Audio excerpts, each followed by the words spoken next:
What's up, YouTube land? Welcome to the channel 169 Design. Happy New Year. Happy 2018. It's my first video of the new year. I've been hoping to put together some more videos this year, a little better quality than past videos. Shout out to Build It RT and all the other guys that are doing almost daily blogs about their cars. It's been inspirational to see these guys putting in all this time and effort to making better quality videos and more videos than most of the other channels out there. So I appreciate the effort of those guys, and it's inspired me to get off of my butt and do some more videos for this year. I kind of was sporadic with them last year, so I'm hoping to do more, not so much one a day, but maybe one a week. Various things that I've done to my car, or if there's something that's going on that I'm actively pursuing to change on my car or what have you. And so with that, this is the first video of 2018. It's fitting in that I did actually need a part for my car at the beginning of 2018. And so what this video is going to be about is battery replacement. I started noticing that the car was just hesitating every once, maybe every 3 starts. And as well as it was also having an issue with the gauges. The gauge cluster would not respond right away. Right when I started the car, there would be this delay.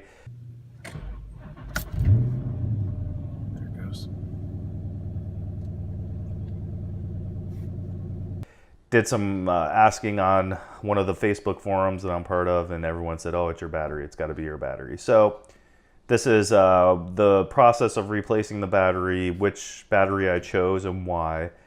And so in this case, I did actually already install the battery when I decided to make the how to DIY install portion of it.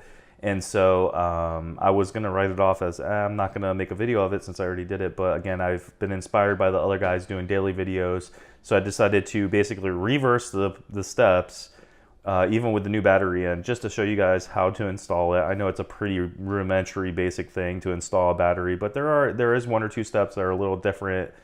Stay tuned. Thanks again for supporting my channel. Feel free to share and subscribe. And like I said, hopefully I'll be kicking out some more videos of Sapphire in 2008. Peace.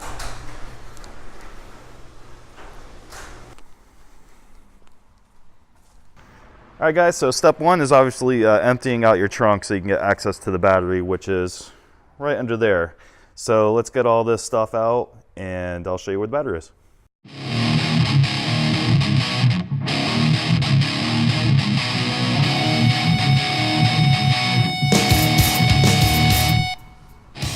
All right, guys, so we got the trunk cleaned out, and so now we'll show you where the battery is here. So you just lift up trunk cover here.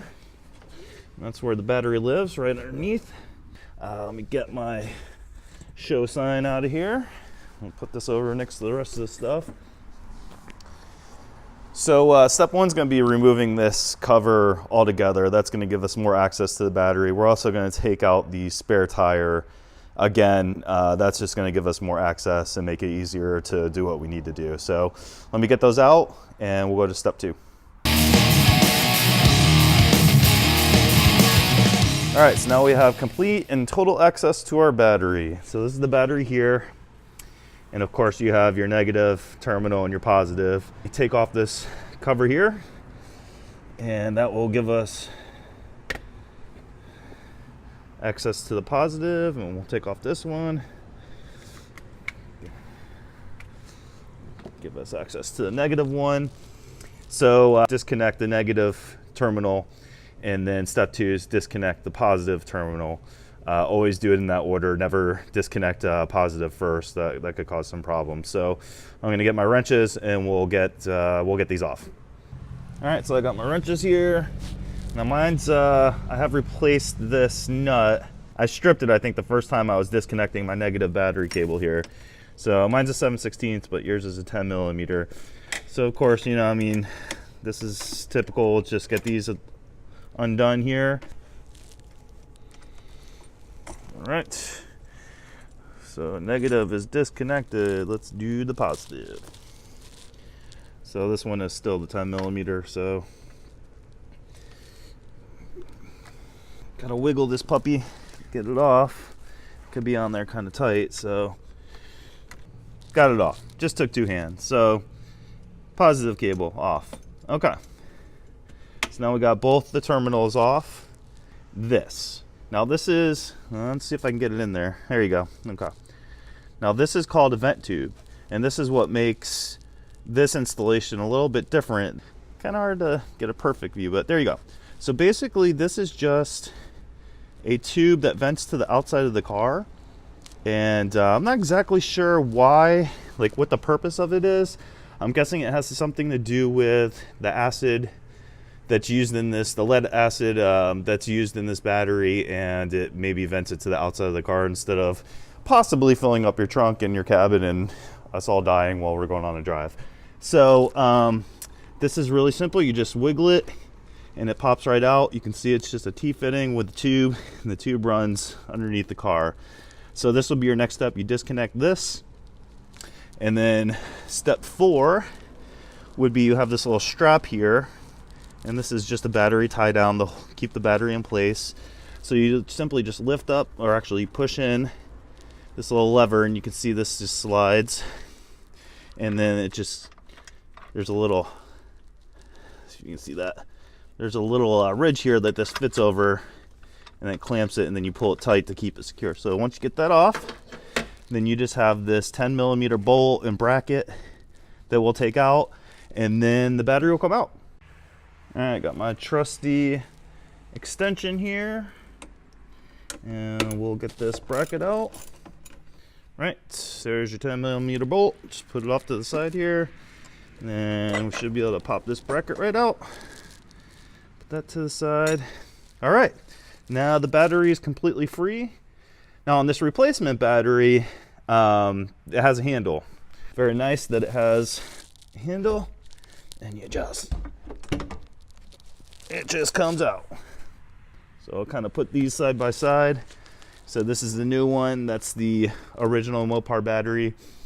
And so I'll show you the battery I ended up going with. Here is an Everstart H7.